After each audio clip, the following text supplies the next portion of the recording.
चलिए सभी बच्चों को बहुत बहुत स्वागत है इस क्लास में। मैं सौरभ सर।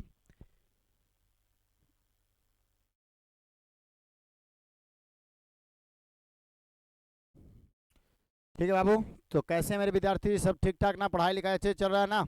मैं आशा करता हूँ आप सभी अच्छे से पढ़ रहे होंगे।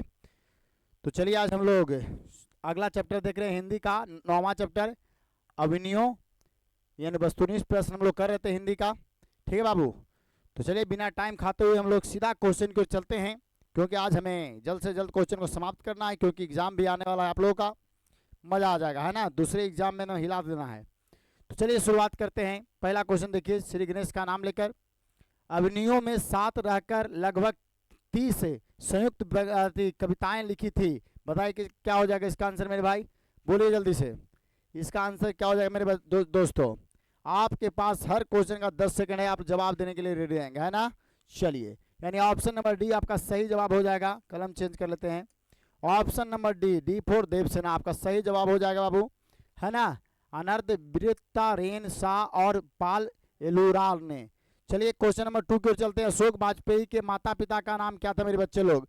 है ना? अशोक वाजपेयी के माता पिता का नाम क्या था बाबू? तो आप था निर्मला देवी और Parmanand Vajpayee. Option number D for Devsena, है ना? डी फॉर देवसेना हो जाए मेरे बच्चे लोग। अगले प्रश्न की ओर हम लोग चलते हैं। निम्नलिखित में से कौन सी रचना अशोक वाजपेयी की है मेरे भाई लोग? बताइए जल्दी से। कौन हो जाएगा निम्नलिखित में से कौन सी रचना अशोक वाजपेयी की है मेरे बच्चे लोग? ठीक है ना? चलिए तो आपका आंसर हो जाएगा A for Ayodhya. A for Ayodhya, कविता का जनपद, कविता का जनपद मेरे बच्चे लोग। ठीक है, अगले प्रश्न की ओर हम लोग बढ़ते हैं। अगले प्रश्न की ओर चलते हैं मेरे भाई लोग। शहर अब भी संभावना है किसकी कृति है मेरे बच्चे लोग? किसकी कृति है बताया जाए जल्दी से, जल्दी से बताइए किसकी कृति है? शहर अब भी संभावना की किसी कृति की, किसकी कृति है? तो बाबू अशोक वाजपेयी के। ऑप्शन नंबर ए हो जाएगा, A for Ayodhya. A for Ayodhya हो गया। चलिए अगले प्रश्न की ओर बढ़ते हैं। कहता है बहुवचन नामक पत्रिका का संपादन निम्न में से किसने किया था मेरे बच्चे लोग? किसने किया था बताइए जल्दी से। यानी क्या हो जाएगा? गुणाकर मूल्य, अशोक वाजपेयी, रामविलास शर्मा और महात्मा गांधी। तो यहाँ B for Balveer, B for Balveer हो जाए मेरे बच्चे लोग। ठीक है ना? बी फोर बालवीर हो जाए। कोई दिक्कत यहाँ तक? कोई प्रॉब्लम नहीं ना? चलिए अगले प्रश्न को हम लोग चलते हैं। अभिनयों एक है, साक्षात्कार, कहानी, ललित रचना। चल निकलो तुम भी, तुम्हारा भी काम नहीं है। जाओ जाओ गोपाल जी जाओ घरे। चलो, अभिनयों एक है, साक्षात्कार, कहानी, ललित रचना और निबंध। यहाँ पर बाबू सी फोर चच्चा, है ना? सी फोर चच्चा हो जाए मेरे बच्चे लोग। कोई दिक्कत यहाँ तक? चलिए अगले प्रश्न को हम लोग चलते हैं। अगला प्रश्न देख लीजिए, 7वां नंबर, 7वां नंबर देख लीजिए। अभिनयों में था, अभिनयों में था मेरे बच्चे लोग, बताइए। अभिनयों में था क्या हो जाएगा? पोप की राजधानी, है ना? अभिनयों था पोप की राजधानी। अगला चलते हैं। कार्थुलसियन यानी ईसाई संपदा विश्वास करता था, बताइए भाई लोग। अगले प्रश्न को हम चले। चलिए अगले प्रश्न को चलते हैं। यानी मौन में क्या हो जाएगा? मौन में हो जाएगा। चलिए बहुत सुंदर, गजब। डी फोर देवसेना, है ना? डी फोर देवसेना हो जाएगा मेरे बच्चे लोग। चलिए जीनोर, जीनर नोरद्वार अर्थ क्या है बताइए? पुराने को नया करना, पुराने को दबा देना, या नए को मिटाना, या बाबू पुराने को बेचना। क्या हो जाएगा बाबू यहाँ पर इसका जवाब? और भाई इसका जवाब हो जाएगा A for Ayodhya. A for Ayodhya हो जाएगा मेरे बच्चे लोग। चलिए अगले प्रश्न की ओर चलते हैं हम लोग। अगले प्रश्न की ओर बढ़ते हैं। क्वेश्चन नंबर हम लोग 10वां चलते हैं।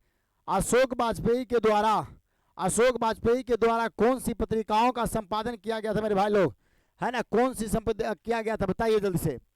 समवेत, या पहचान, या पूर्वग्रह, या इनमें से सभी। तो क्या हो जाएगा? इनमें से सभी। डी फोर देवसेना हो जाएगा, है ना? D for Devasena.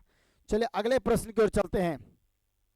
अशोक वाजपेयी को किस सरकार के द्वारा ला सूत्रज में रहकर काम करने का न्योता दिया गया था? तो इंग्लैंड सरकार द्वारा, जर्मन सरकार द्वारा, फ्रांस सरकार द्वारा, भारत सरकार द्वारा, यानी फ्रांस सरकार के द्वारा। यानी सी फोर चच्चा हो जाएगा, है ना? सी फोर चच्चा हो जाएगा मेरे बच्चे लोग। चलिए अगले प्रश्न की ओर चलते हैं। फ्रांस और यूरोप का एक अत्यंत प्रसिद्ध और लोकप्रिय रंग समारोह का हर वर्ष कहाँ होता था? पेरिस में, मॉस्को में, रोम में, अभिनयों में। कहा होता था मेरे बच्चे लोग? अभिनयों में होते थे, है ना? ऑप्शन नंबर सी फोर चच्चा हो गया। चलिए आगे अगले प्रश्न की ओर बढ़ते हैं। अगले प्रश्न में कहता है कि अवनियों में किस युग के ईसाई मठ थे। चलिए यहाँ पर बाबू लोग अगले प्रश्न को हम आगे हैं, तो यहाँ पर क्या हो जाएगा, प्राचीन, मध्य युग, आधुनिक युग या इनमें सभी। तो क्या हो जाएगा, B for Balveer, B for Balveer हो जाएगा मेरे बच्चे। अवनियों कहाँ का स्थिति है, कहाँ का स्थित है, सॉरी अवनियों कहाँ स्थित है, इटली में, जर्मनी में, रूस में, दक्षिणी फ्रांस में। क्या हो जाएगा मेरे बच्चे लोग, option number D for Devasena हो जाएगा, डी फॉर देवसेना हो जाएगा मेरे बच्चे लोग, ठीक है ना। अगले प्रश्न, रोन नदी कहाँ है, दक्षिण France, Bharat, Japan, America. Option A हो जाएगा अयोध्या, ए फॉर अयोध्या हो जाएगा, है ना बाबू, यानी कहाँ हो जाएगा, दक्षिणी फ्रांस। चलिए अगले प्रश्न की ओर हम लोग बढ़ते हैं। क्वेश्चन नंबर 16, अवनियों के रचनाकार है, बताए अवनियों के रचनाकार कौन हो जाए मेरे भाई लोग। तो कैलाश वाजपेयी, किशोरी दास वाजपेयी, अटल बिहारी वाजपेयी या अशोक वाजपेयी। क्या हो जाए मेरे भाई, तो इसका उत्तर हो जाएगा डी फॉर सॉरी देवसेना, यानी डी हो जाएगा आपका सही आंसर। बर्लिच ला, अवनियों का अर्थ क्या होता है मेरे बच्चे लोग, अवनियों का नया आदमी, अवनियों का नया गांव, अवनियों की नदी, अवनियों का पर्वत। क्या हो जाएगा, option number B for Balveer हो जाएगा, option number B for Balveer हो जाएगा, कोई दिक्कत। चलिए ला सूत्रज क्या है, इमारत है, पर्वत है, ईसाई मठ है या मेरा शत्रु है, शत्रु है। क्या हो जाएगा बाबू, चलिए अगला हो जाएगा ईसाई मठ हो जाएगा, यानी सी फॉर चच्चा हो जाएगा, ठीक है ना। चलिए अगले प्रश्न की ओर बढ़ते हैं बाबू, देख लीजिए 19 नंबर, 19 नंबर देख लीजिए बाबू, क्या हो जाएगा, अनार्द बेत्रा क्या है, अनार्द बेत्रा क्या, बताइए मेरे भाई, क्या हो जाएगा। तो कवि, कथाकार, रंगकर्मी या रंग संगीतकार। तो यहाँ ए फॉर अयोध्या हो जाएगा, कवि हो जाएगा, ठीक है ना। चलिए अगले प्रश्न है, प्रगतिशील साहित्य का संबंध किससे है, बौद्ध दर्शन से, वेदांत दर्शन से, मार्क्स के विचारों से, इनमें से कोई नहीं हो जाएगा बाबू। तो यहाँ पर हो जाएगा सी फॉर चच्चा हो जाएगा, है ना, मार्क्स के विचारों से। चलिए अगले प्रश्न की ओर बढ़ते हैं हम लोग। बिल नच और अवनियों के बीच में कौन नदी है, यहाँ तो बाबू सबको पता है, रोन नदी हो जाएगा, है ना, रोन नदी हो जाएगा, option number A for Ayodhya. चलिए अगला प्रश्न, अनार्द बेत्रा रेन सा और पाल एलुआरा ने अवनियों में रहकर संयुक्त रूप से लगभग कितने कविताओं की रचना की थी बाबू। तो यहाँ पर 20 है, 25 है, 30 है या 35 है। क्या हो जाए बाबू, बोल बताइए। तो ऑप्शन नंबर सी हो जाए, सी फॉर चच्चा 30 को हो जाएगा।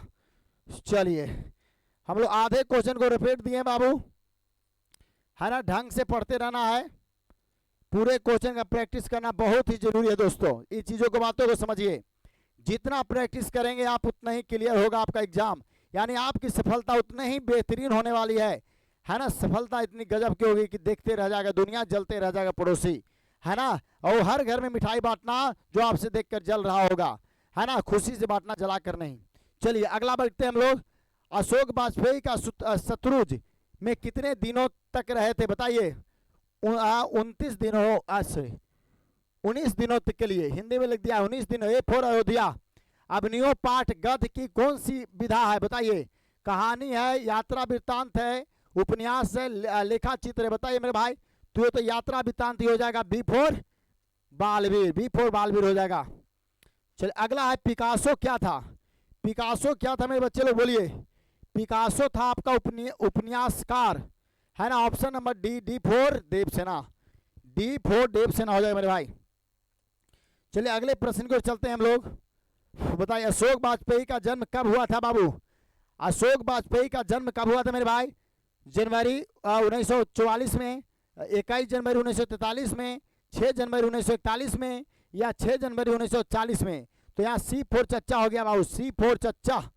चलिए अगले प्रश्न को चलिए, अशोक वाजपेयी का जन्म कहाँ हुआ था बाबू। अशोक वाजपेयी का जन्म कहाँ हुआ था, तो सभी को पता, दुर्ग छत्तीसगढ़ में हुआ था, ए फॉर अयोध्या। अशोक वाजपेयी ने 24 अक्टूबर से 10 नवंबर 1944 तक कुल कितनी रचनाएं कर दी थी बाबू, बताइए मेरे भाई लोग, कितनी कर दिए थे। तो ये हो जाएगा 25 कविताएं और 27 गद्य, option number D for Devsena. ला मादा मोजेल द अवनियों किसकी आकृति है, किसकी कृति है मेरे बच्चे लोग। तो ये आपका हो जाएगा पिकासो की। Option number B, B for Balbir, B for Balbir हो जाए भाई। चलिए मजा आ रहा है ना बाबू हम लोग को, है ना। तब पूरे एक बार देख लीजिए पूरा याद, एक बार दो बार देख लीजिए पूरा याद हो जाएगा। मैंने शुरू से 15-20 मिनट का वीडियो है, आप लोग इसको देख लीजिए, क्लियर हो जाएगा, है ना। चलिए अगले प्रश्न को हम लोग चलते हैं दोस्तों। देखिए कहता है लाल शतरूज का धार्मिक उपयोग कब से कब तक है बाबू, बोलिए कब से कब तक है मेरे बच्चे लोग। तो 14वीं सदी से फ्रेंच क्रांति तक है। Option number D, D for Devasena. चलिए अवनियों के 19 दिनों के प्रवास के दौरान लेखक ने कितने गद्य की रचना किया था मेरे बच्चे लोग, कितने गद्य की रचना किया था। तो यहाँ पर 27, 28, 29, 30 क्या हो जाएगा बताइए आप लोग। इसका जवाब हो जाएगा ए फॉर अयोध्या 27 को, ए फॉर अयोध्या हो जाएगा 27। अगला देखिए बाबू, फ्रांस का प्रमुख कला केंद्र रहा है एफिल टावर, अवनियों, दोनों, इनमें से कोई नहीं बाबू। तो यहाँ पर हो जाएगा अवनियों। Option number B, B for Balbir. चलिए अवनियों क्या है, ईसाई मठ है, मस्जिद है, मंदिर है, गुरुद्वारा है, क्या हो जाएगा बाबू। तो ऑप्शन नंबर हो जाएगा ए, ये हो जाएगा ए फॉर अयोध्या, ईसाई मठ, है ना। चलिए अगले फोर चलते हैं हम लोग। 44 नंबर कहता है कि पिकासो की प्रसिद्ध रचना का शीर्षक है, क्या हो जाएगा शीर्षक मेरे बच्चे लोग, ला मादोमोजेल द अवनियों। Option number A for Ayodhya. Carthusian संप्रदाय विश्वास करता है, बताइए किसमें करता था बाबू, किसमें करता था मेरे बच्चे लोग, मौन पर करता था, है ना। ऑप्शन नंबर सी, सी फोर चच्चा। आगे की ओर चलते हैं। लाल शतरूज के इमारत पर क्रांति के बाद किनका कब्जा हो गया था बाबू, बोलिए किनका कब्जा हो गया था दोस्तों। तो हो गया साधारण लोगों का कब्जा हो गया, D for Devasena, D for Devasena हो गया। चलो क्लियर है। अशोक वाजपेयी के पिता का नाम क्या था, अशोक वाजपेयी के पिता का नाम था Parmanand Vajpayee. Option number B, B for Balbir. चलिए कुछ है जी, सब धर के गर्दा मच जाएगा महाराज, क्या बात करते हैं आप लोग।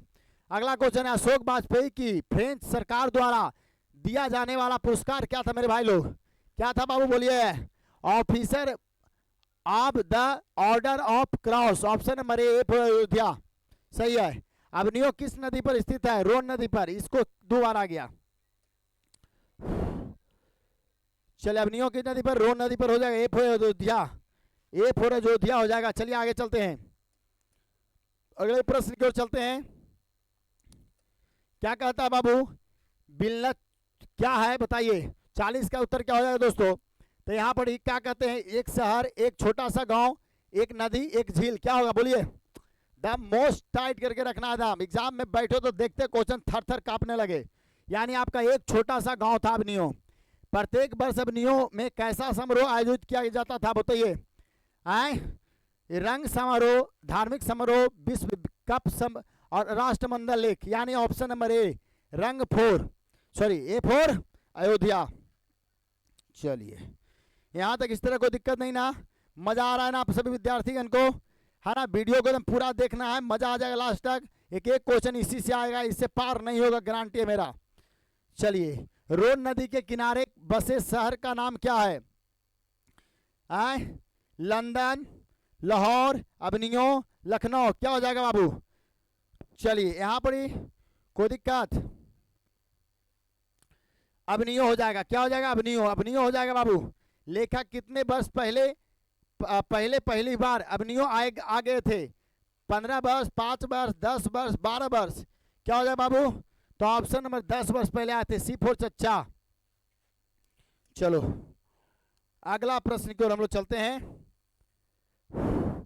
लेखक अवनियों का क्या था लेकर गए थे, लेखक अवनियों क्या था लेकर गए थे, कुर्सी, सॉरी साथ लेकर गए थे, सॉरी भाई सॉरी, कुर्सी, पुस्तक, टाइपराइटर और लैपटॉप। ऑप्शन नंबर बी हो जाएगा, बी फोर बालबीर। उगते सूरज का देश किसे कहा जाता है बताइए, उगते सूरज का देश किसे कहते हैं भाई, जापान को। ऑप्शन नंबर ए हो जाएगा, ए फोर अयोध्या। ध्रुव का क्या अर्थ है, ध्रुव का क्या अर्थ है मेरे भाई, पेड़ पौधा। ऑप्शन नंबर ए फोर अयोध्या। चलिए बियाबान का क्या अर्थ है? बोलिए मेरे बच्चे लोग, बियाबान का अर्थ क्या हो जाएगा भाई बताइए? यह हो जाएगा शहर, सुनसान, निर्जन। ए बी दोनों इनमें से तय। बी फॉर बालवीर हो जाएगा। अबनियों का किला फ्रेंच शासकों ने किसके गतिविधियों पर नजर रखने के लिए बनवाया था? बताइए मेरे भाई। तो पोप के ऊपर, पोप का ए फॉर अयोध्या, पोप पर। अबनियों में एकांत रचनात्मक प्रयास का अवसर किनको प्राप्त हुआ था? बताइए किनको प्राप्त हुआ था मेरे बच्चे लोग? अशोक वाजपेयी को हुआ था ना। Option number A for Ayodhya. बस यही क्वेश्चन है आपका, आज खत्म यहाँ पर हो जाता है ये। एक पतंग अनंत में काव्य संग्रह के रचनाकार कौन है बताइए? तो क्या हो जाएगा बाबू? विनोद कुमार शुक्ल, अशोक वाजपेयी, या गुणाकर मुल्ले, या हजारी प्रसाद द्विवेदी। तो यहाँ पर ऑप्शन नंबर बी हो जाएगा, बी फॉर बालवीर हो जाएगा जी। लास्ट क्वेश्चन का जवाब आप लोग दे सकते हैं। मैं आशा करता हूं आप सभी को बहुत मजे से समझ में आ गया होगा, कोई दिक्कत नहीं होगा, मजा आ गया होगा, है ना बाबू? चलिए, 14वीं सदी में से फ्रेंच क्रांति तक लाल शतरुंज का उपयोग किस रूप में होता था बाबू? धार्मिक रूपों में होता था। यानी ऑप्शन नंबर ए सही जवाब आपका हो गया। ठीक है मेरे बच्चे लोग, तो आज ये चैप्टर समाप्त होता है 9। कल हम लोग 10वें चैप्टर की ओर चलेंगे, ठीक है ना? तो तब तक आपसे लेते हैं इजाजत। जय हिंद, जय भारत, वंदे मातरम। पूरी वीडियो को देखिए, मजा आएगा, समझ में आ जाएगा। चलिए, जय हिंद, जय भारत।